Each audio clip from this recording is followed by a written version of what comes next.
그 한 법정에서 일어난 이야기를 좀 들려드리려고 합니다. 굉장히 좀 분위기가 무거웠던 법정이었습니다. 그때 피고인석에는 아담이라는 형제가 이렇게 앉아 있습니다. 검사가 이렇게 나오더니 이 아담이란 사람이 얼마나 흉악한 범죄자인지 낱낱이 이 재판장에게 이렇게 어필을 하고 있습니다. 자기가 할 말을 다 하고 나서 재판장님, 이 아담에게 사형을 구형해 주시기를 간절히 바랍니다. 그러자 그 아담의 변호인 측에서 일어납니다. 애써 변호는 하는데 이게 힘이 없습니다. 왜냐하면 아무리 변호를 하면 할수록 하려고 하더라도 아담이 범죄자인 것이 뒤집힐 수 없다는 것을 알았기 때문에 그의 변호에는 아무런 힘이 없었습니다. 그 말을 다 들은 재판장이 이렇게 마무리를 합니다. 양쪽의 이야기를 잘 들었습니다. 검사 측이 요구한 대로 이 아담에게 사형을 선고합니다. 그리고 그의 죄가 너무나 중하기 때문에 감형이 불가한 사형을 선고한다. 그 법정에 무거운 침묵이 깔렸습니다. 사람들이 웅성웅성 소리를 냅니다. 한 번도 자신감을 잃어본 적이 없던 아담이었습니다. 그런데 이 최종 판결이 떨어지자 그가 두려움에 몸을 떱니다. 그러던 중에 그 무거운 침묵 가운데 누가 의자를 끼 끌고 일어섭니다. 사람들이 쳐다봤는데 아담의 아버지였습니다. 모든 사람들은 다 아담을 쳐다봤습니다. 아담의 아버지를 쳐다봤습니다. 아버지가 이렇게 입을 뗍니다. 존경하는 재판장님, 아담에게 구형한 이 사형은 이의가 없습니다. 제 아들 아담이 지은 죄는 사형에 해당하는 죄가 분명합니다. 그런데 저는 제 아들을 포기할 수 없습니다. 그래서 저 아들은 한 번도 저를 아버지라 생각한 적은 없겠지만 저는 제 아들을 잊어본 적이 없습니다. 그래서 부탁드립니다, 재판장님. 제가 대신 내 아들 아담 대신 사형을 받게 해주십시오. 더 무거운 침묵이 흘렀습니다. 그러자 모든 사람이 이 재판장의 입술만 쳐다봤습니다. 왜냐하면 이 나라에는 특별한 제도가 있었습니다. 범죄한 이력이 없는 그 사람만 범죄한 사람들을 위해서 대신 죄를 짊어질 수 있었기 때문에 그렇습니다. 재판장이 그 아버지의 이력을 쭉 확인하더니 네, 확인되었습니다. 아버지 조슈아 씨가 요구하신 대로 아들 아담 대신에 조슈아 씨에게 사형을 선고합니다. 아들의 표정은 볼 수 없었습니다. 그런데 그 아버지 조슈아 씨의 얼굴에는 다행이라는 얼굴빛이 있었습니다. 조심스럽게 아담에게 가서 아들, 내가 참 사랑해 라는 말을 던지고 그가 법원 경찰에 끌려서 감옥으로 끌려갑니다. 그 다음날 아버지 조시아 씨는 이 아들 아담 대신에 사형을 받습니다. 그리고 아담이 풀려났습니다. 아담은 이날 일을 잊을 수가 없었습니다. 자기는 늘 아버지를 매몰차게 대했고 없는 사람 취급을 했는데 그 아버지가 자기 대신에 사형을 대신 받아준 것입니다. 수십 년이 흘렀습니다. 그 일이 있었던지. 그럼에도 불구하고 단 한 번도 이 아담은 그날 일을 아무렇지도 않은 일이 일어난 것처럼 얘기한 적이 없습니다. 아버지를 생각할 때마다, 그때 그 이야기를 할 때마다 늘 목이 메입니다. 이 세월이 지나간다고 잊어질 수 있는 일이 아니지 않습니까? 그런데 이상하죠? 우리 크리스천들은 우리를 위해 죽으신 예수 그리스도의 사랑을 참 쉽게 잊고 살아갑니다. 교회 밖에 있는 분들을 얘기하는 것은 아닙니다. 그분들은 예수님을, 이 이야기를 모르기 때문에 그러실 수 있는데, 교회 안에 있다고 하는 우리가 알고 있지 않습니까? 우리는 우리의 죄로 사형 선고를 받은 자들입니다. 그런데 우리의 조슈아, 구약의 이름입니다. 여호와는 구원이시다. 하나님이 구원하신다. 이 이름이 예슈아로 바뀌었다가 신약 시대에 대해서 예수라는 이름으로 우리에게 전해집니다. 하나님이 우리를 구원하신 것입니다. 그래서 이 조슈아는, 예수님은 우리를 너무나 사랑하셔서 우리 대신에 죽습니다. 그런데 우리는 이 예수 그리스도의 죽음을 다른 이에게 나눌 때 너무나 무감각하게 나눕니다. 마치 예수님이 우리를 위해 죽으셨어. 3일 만에 부활하셨거든. 그래서 우리의 죄가 다 용서받은 거야. 너가 이거 믿으면 구원받는다. 라는 식으로 너무나 무감각하게 그 이야기를 합니다. 더 충격적인 것은 우리는 우리 삶의 대부분의 시간에 이 하나님의 사랑을 잊고 산다는 것입니다. 아담이 그랬다면 우리가 뭐라고 얘기했을까요? 손가락질 하지 않았겠습니까? 쯧쯧, 저것이 사람이 아니구나.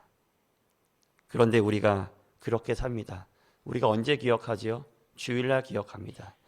주일날 온 마음으로 기도하시는 거겠죠. 주님, 저희가 바쁘게 사느라 하나님 아버지의 사랑을 전혀 기억하지 못하고 그렇게 살았습니다.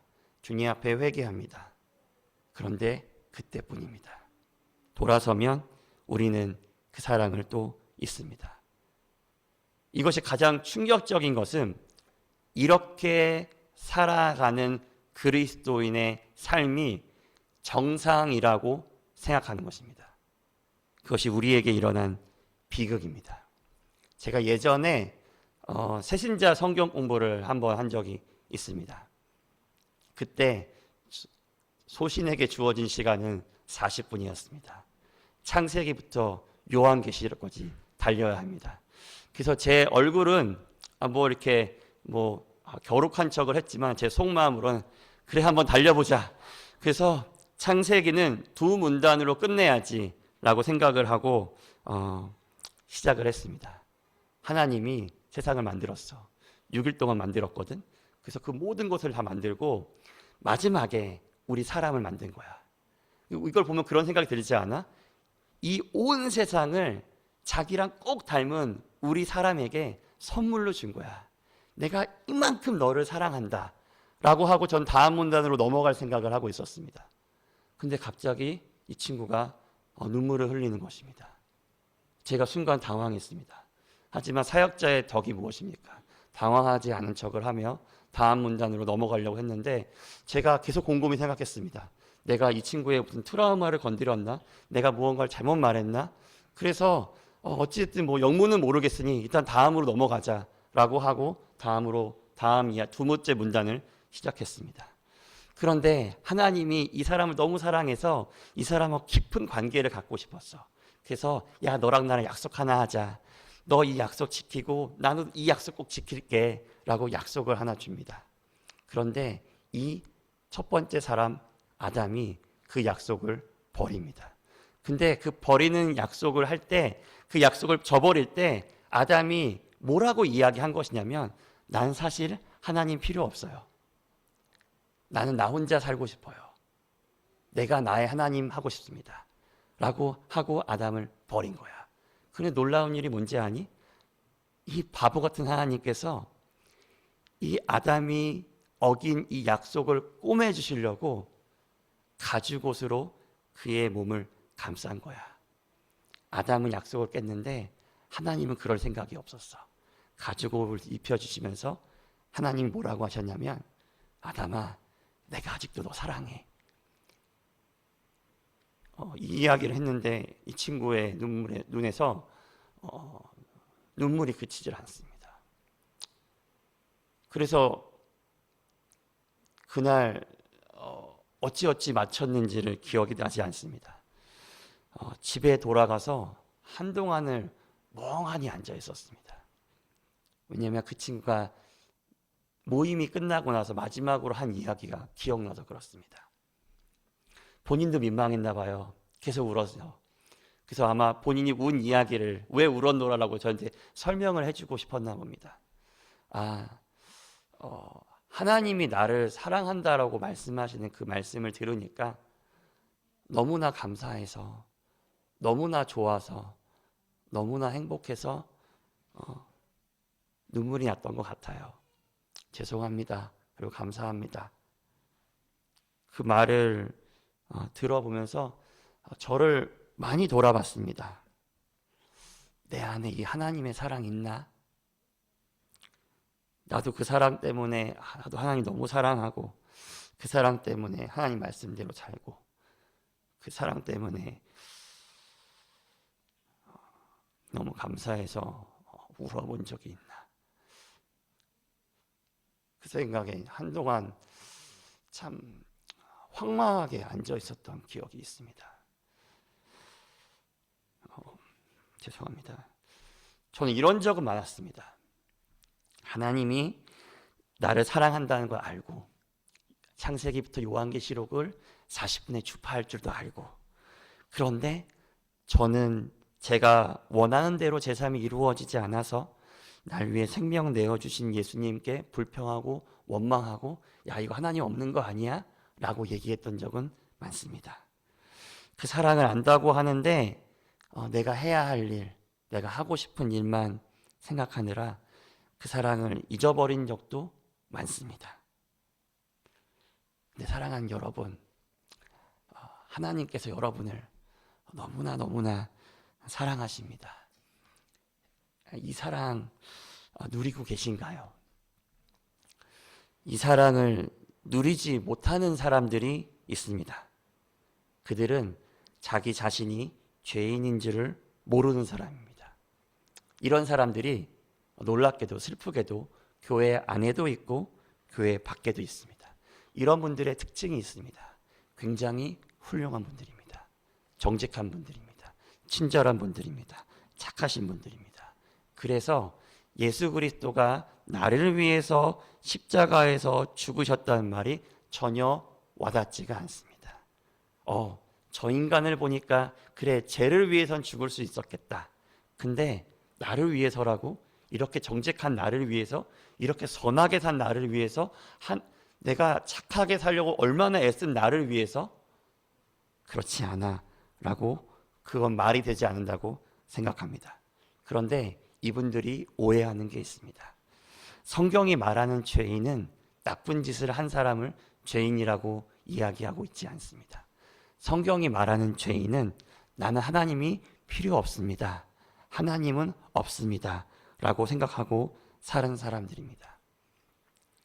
하나님이 없다, 필요 없다 라고 말하는 사람들의 특징은 하나님과 동떨어져 삽니다.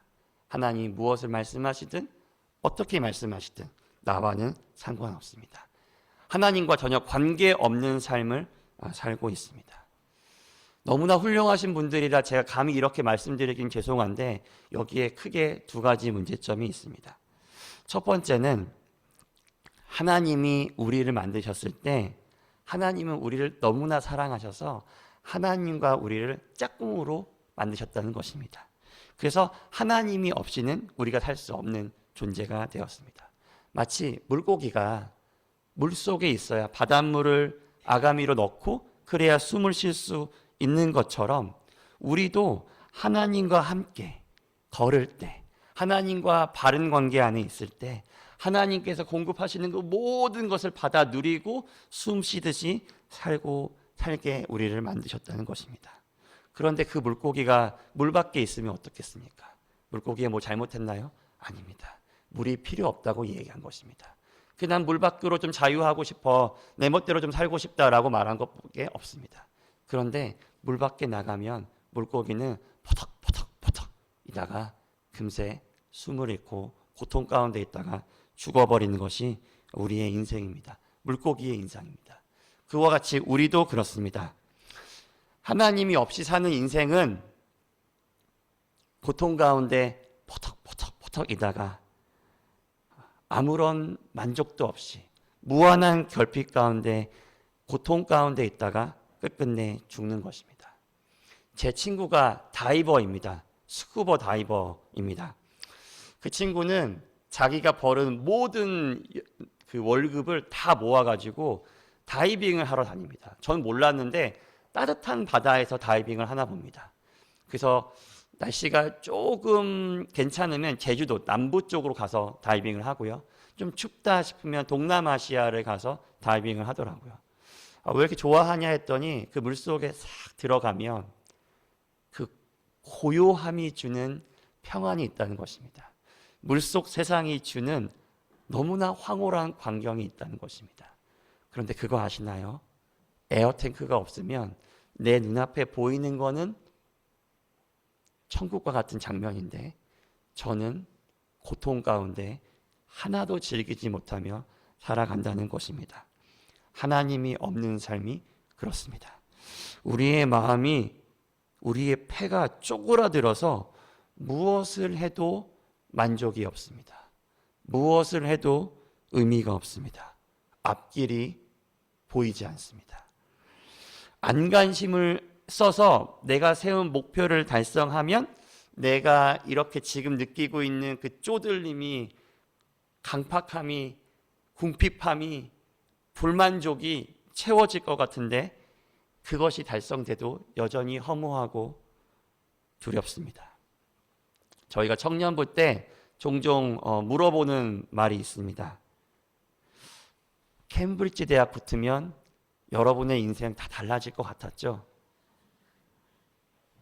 그런데 어때요? 한번 실제로 와보니까 여러분의 인생 다 해결된 것 같습니까? 이렇게 물어볼 때 제 속에서는 솔직히 말해서 제가 그렇지 않은 척은 했지만 네 전도사님 캠브리지 붙으니까 세상을 가진 것 같아요 라고 얘기할 아이가 있을까 봐 제가 약간 두려웠습니다. 그런데 제가 이 질문을 한 두세 번 던졌나? 아이들이 똑같이 하는 표정과 행동이 있습니다. 일단 고개를 쳐박습니다. 그러더니 고개를 설레설레 흔듭니다. 사랑하는 여러분, 우리는 뻔한 거짓말에 매번 속습니다. 요것만 되면, 이번에 승진만 하면, 이번에 아이들이 요것만 통과하면, 내가 이번에 학교에 붙으면, 내가 앞으로 계획이 있으면, 그걸 성취할 능력이 있으면 괜찮을 것 같은데 그것이 돼도 하나님이 없는 인생에게 기다리는 것은 해결되지 않는 끊임없는 목마름밖에 없다는 것입니다. 이것이 첫 번째 문제입니다. 두 번째 문제는 조금 더 심각한데 우리가 영원히 산다는 것입니다. 죽으면 끝이 아닙니다. 하나님과 떨어져 살던 사람들은 그들이 선택한 대로 죽고 나서도 하나님과 떨어져 지내게 됩니다. 그들이 바랬던 대로 꿈을 이루는 것이죠. 그리고 그들이 바랬던 대로 성경은 그들을 그 장소로 인도합니다. 하나님이 없는 곳, 하나님이 부재한 곳, 우리는 이것을 지옥이라고 합니다. 성경은, 기독교는 지옥을 빌미 삼아 야 이거 안 믿으면 지옥이라 라고 얘기한 적이 한 번도 없습니다. 그저 하나님을 없다, 하나님이 필요 없다 라고 말씀드리는 인생의 꿈이 이루어지는데 그곳이 지옥이라고 말하는 것입니다. 이 땅에서 살 때 제가 아까 이렇게 말했을 때 꼭 그렇지 않은데 내 삶 지금 되게 좋은데 행복한데 라고 말씀하시는 분들이 분명히 있을 것입니다. 이 땅에서는 좀 어려운 말로 일반 은총이 있습니다. 모든 사람에게 주어지는 은혜가 있습니다. 하나님이 이 땅 가운데 모든 사람들과 함께 하십니다. 그래서 우리에게 숨 쉴 구멍이 있습니다. 우리가 가끔씩 친구들과 가족들과 여행 갈 때 야, 행복하다 이런 생각하지 않습니까? 우리가 또 사랑을 하게 되면 야, 이게 사는 맛이구나. 남녀 간의 사랑도 그렇고 가족 간의 사랑도 그렇습니다. 우리가 또 우리 귀여운 아이들이 막 이렇게 깔깔깔깔대고 웃을 때 우리의 막 숨통이 트이는 것 같지 않습니까? 그러한 것들이 이 땅에선 있습니다. 그런데 우리가 죽어서 하나님과 떨어져 사는 그 지옥이라는 곳은 마치 하나님이 아예 없는 것 같은 그런 곳입니다. 그래서 거기서 우리는 영혼을 보냅니다. 일반적이고 우리가 숨통이 트였던 그런 것이 전혀 없는 곳으로 가는 것입니다. 그래서 하나님은 필요 없어. 난 잘 살 수 있는데, 난 훌륭한 삶을 살았어 라고 말하는 사람들은 그들의 바람대로 하나님을 누리지 못합니다. 왜 그럴까요? 그들이 하나님을 거부하기 때문에 그렇습니다.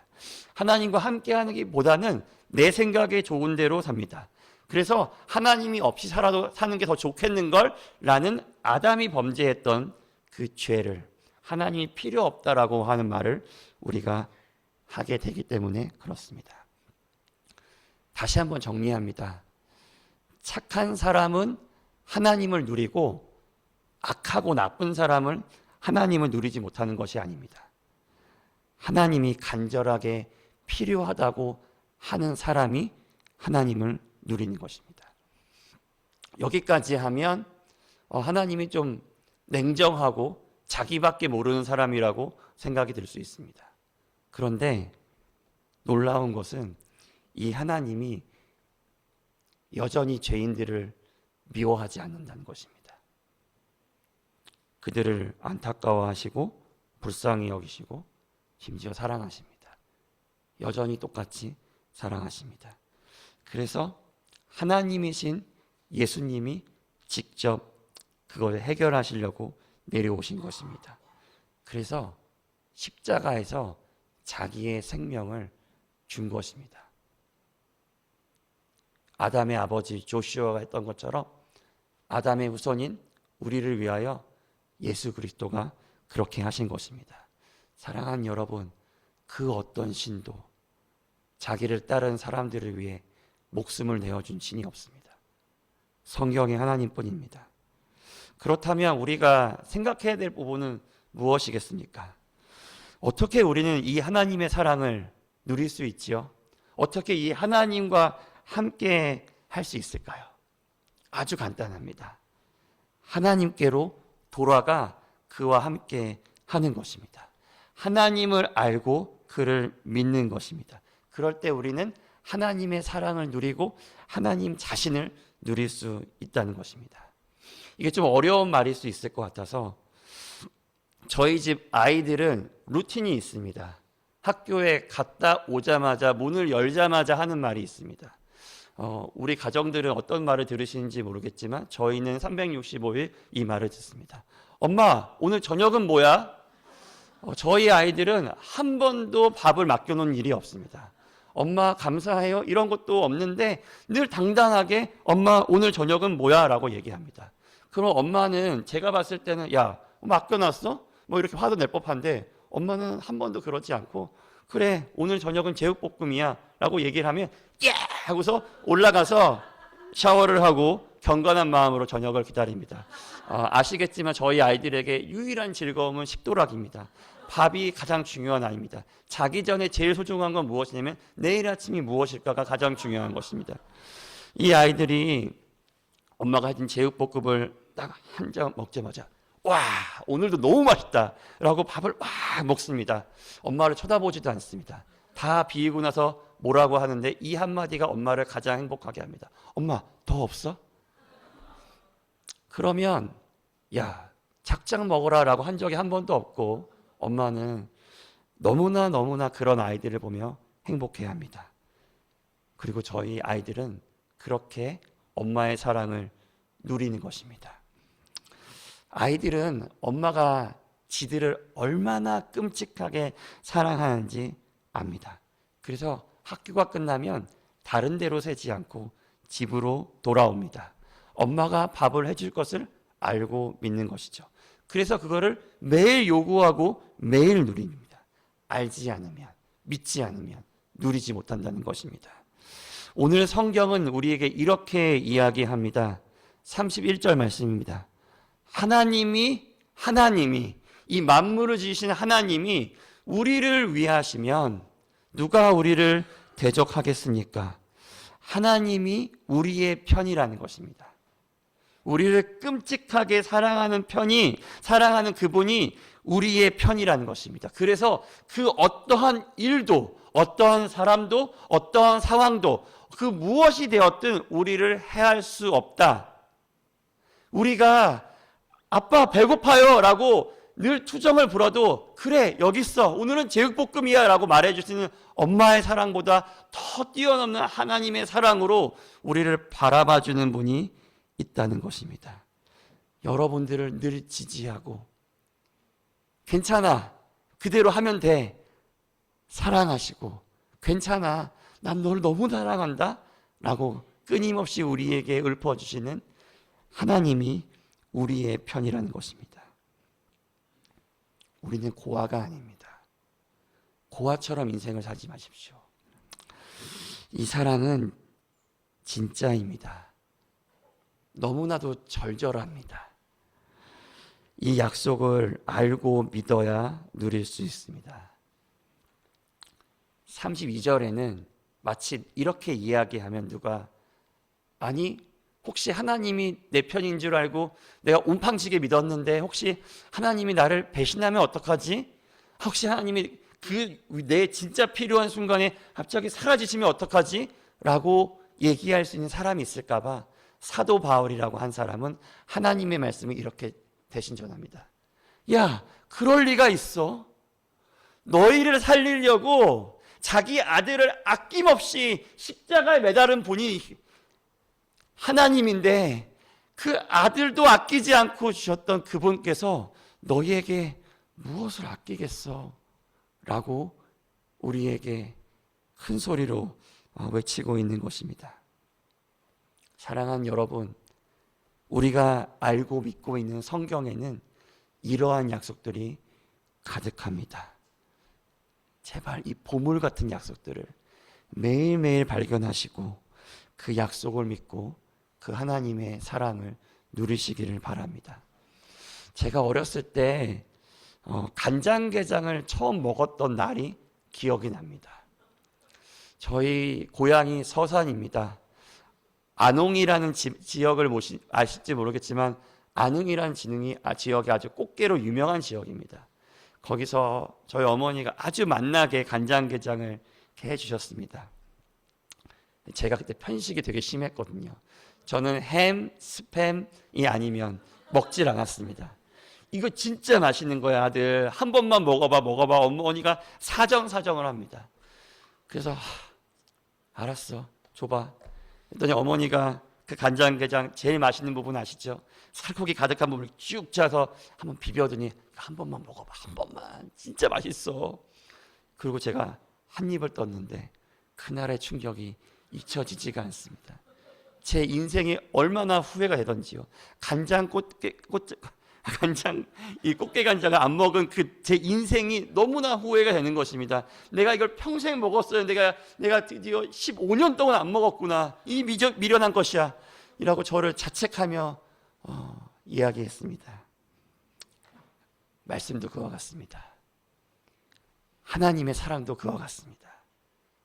여러분, 하나님의 말씀에 순종하여서 여러분의 인생을 던지는 것이 너무나 어색할 것입니다. 주저하게 될 것입니다. 사랑하는 여러분, 그 하나님을 한번 믿음으로 여러분의 인생을 말씀 가운데 한번 던져보시면 어떨까요?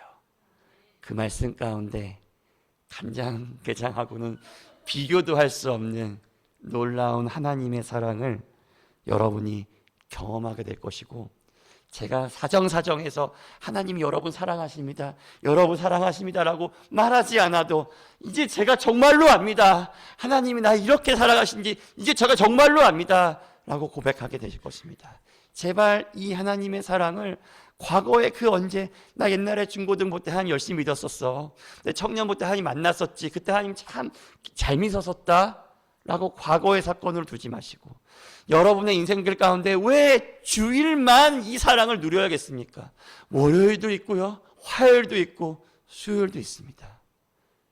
아침도 있고 점심도 있고 저녁도 있습니다.